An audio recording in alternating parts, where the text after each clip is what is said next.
apresentei a ela como os espíritos da luz, que davam um poder de cura, esperando que ela pudesse ficar ainda mais forte e continuar com seu sentimento pelo Seika até o final. Voltando pra escola, o Proto pede pra Miu conhecer a família dele. Aí até fica em choque, achando que era um tipo de pedido de casamento. Mas aí ele explica que a família dele pediu pra ele voltar de férias na primavera, e o pai dele queria conhecer ela e também a Mabel. Voltando pra sua casa com as garotas, ele se reencontra com seu irmão Ruff, que apresenta todo mundo pra família, até que o Glee aparece berrando no ouvido de todo mundo querendo duelar com Seika. Diz estar feliz no exército. Nisso a Miu desafia o Glee pra um duelo de espada. Se ele conseguisse vencer ela, ele poderia lutar contra o Seika, já que o Seika era muito mais forte que ela. E fingindo usar magia, o Glee acaba vencendo e diz que ainda queria lutar contra o Seika, mas do nada uma princesa chamada Fiona aparece e isso faz o Glee desistir de enfrentar o seu irmão. O Seika fica surpreso porque seu irmão estava obedecendo a alguém daquela forma, mas todo mundo fica ainda mais surpreso porque a Fiona era uma princesa sagrada. Ela carregava o sangue real de uma sacerdotisa e diz que tinha ido até ali para conhecer a Miu e convida eles para acompanharem ela na cidade. O grupo todo interage durante o jantar e a Fiona fica puxando umas conversas aleatórias até o ponto da mãe do Seika conversar com ele. Que era um milagre de acontecer, porque essa mulher sempre ignorou ele. Durante a noite ele comenta que a sua antiga esposa era como a Fiona, e bem nesse momento a Miu entra no quarto dele perguntando o que ele faria depois que se formasse. E os dois acabam concordando que se tornariam aventureiros juntos, e até rola um pequeno clima entre eles. Mas essa decisão foi em parte porque o Seika também precisava estar perto da Miu para poder ocultar o seu próprio poder. No dia seguinte eles andam com a princesa e ela fica toda ousada em segurar a mão do Seika do nada no meio do caminho para não se perder, e até faz o Glee comprar um espetinho de carne para eles comerem. Eles discutem também sobre como o romance poderia florescer quando duas pessoas passam por um momento difícil e salvam uma outra. E a Fiona comenta que parecia bem romântico e algo legal, porque ela sempre resolveu seus próprios problemas sozinha, e nisso o Seika até zoa a Miu, porque no caso ela seria o oposto e ela que salvaria o amado dela. Enquanto eles estavam andando pela cidade, a Fiona puxa o Seika para ver uma construção e os pedaços de madeira caem em cima dele. Mas a Miu e o Glee o salvam, o que deixa a Fiona desapontada porque o próprio Seika não salvou ela. O Seika então compra um laço de presente para colocar no cabelo dela, pra eles ficarem menos suspeitos. Ah, claro, porque uma porcaria de um pano faria todo mundo suspeitar dela ser uma princesa, né? Ah, meus amigos, aí ela fica tão feliz com o presente que acaba se afeiçoando bastante ao Seika, ao ponto de querer ficar perto dele o tempo todo. Mas ele sempre consegue escapar dela de alguma forma, e mesmo sabendo que ela é uma sacerdotista que poderia ver o futuro, ela não se tornaria uma ameaça pra ele. O Proto então vai jogar xadrez com ela depois, porque ficou com um pouco de pena, e eles discutem um pouco sobre a visão de política dela. Ela fala que os mais poderosos dentro do xadrez eram as peças de fora que representavam o povo, e era por isso que ela sempre se esforçava para ajudar as pessoas e fazia seu nome ser reconhecido. O Seika menciona sobre o poder dela e fala que já sabia que ela podia ler o futuro, porque ela sabia que o Glee perderia pra Miu, também sabia do acidente da construção que cairia em cima deles, ela prevê também que o Seika perderia o jogo, e até mesmo sobre a aposta que eles fizeram no começo, de quem vencesse poderia pedir qualquer coisa. E se ela vê que ele ficou um pouco desconfiado e pergunta o que faria ele acreditar nela. Então ele diz que contar um segredo ou uma fraqueza poderia mostrar confiança, e assim ela conta um segredo de quando era criança tinha medo de comer ensopados no inverno, porque eles tinham farinha e ela achava que se ficasse perto do fogo poderia crescer um pão dentro da sua barriga. Ela também conta que tinha vontade de salvar uma certa pessoa que poderia cair em um buraco.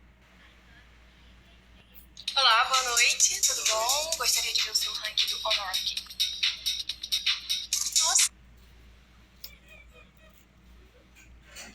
No futuro próximo, e fica implícito porque ela estava falando da Ana, e essa era a razão dela querer ver ela desde o começo. Enfim, eles finalmente pagam as carruagens para voltar com a princesa, e no caminho eles acabam em uma emboscada com bandidos, mas o Proto é brabo, ele acaba pegando todos os bandidos vivos a pedido da própria Fiona. Eles ficam se perguntando a razão de um grupo de bandidos ter atacado uma caravana no exército, sendo que não fazia sentido nenhum. A Fiona se encontra com Seika e logo percebe que a princesa sempre soube daquele ataque desde o começo, e por isso ela pediu para ir tantas carruagens vazias. Isso é porque eles pretendiam levar os bandidos para a cidade e usar como moeda de troca para descobrir quem os mandaram. No caminho, a Fiona e o grupo do Proto se separam e ela reserva uma pousada para eles ir. Então eles se despedem esperando poderem se reencontrar no futuro, e a Fiona lembra o Seika que ela estava ao lado dele e pede para ele não esquecer isso. No fim, vemos um grupo de demônios que ao longo de vários episódios estavam indo derrotar a grande heroína, e liderados por Zor. Cada um tinha uma aparência um tanto diferente. Eles achavam que ia ser fácil derrotar a grande heroína e esperavam voltar todos juntos para casa. Na volta para a escola, a diretora pede pro Seika representar o corpo estudantil na cerimônia de boas-vindas aos novos alunos, ainda que fizesse ele se destacar um pouco. E ele continua feliz de estar naquela vida, poder viver normalmente, ainda que precisasse ser um pouco covarde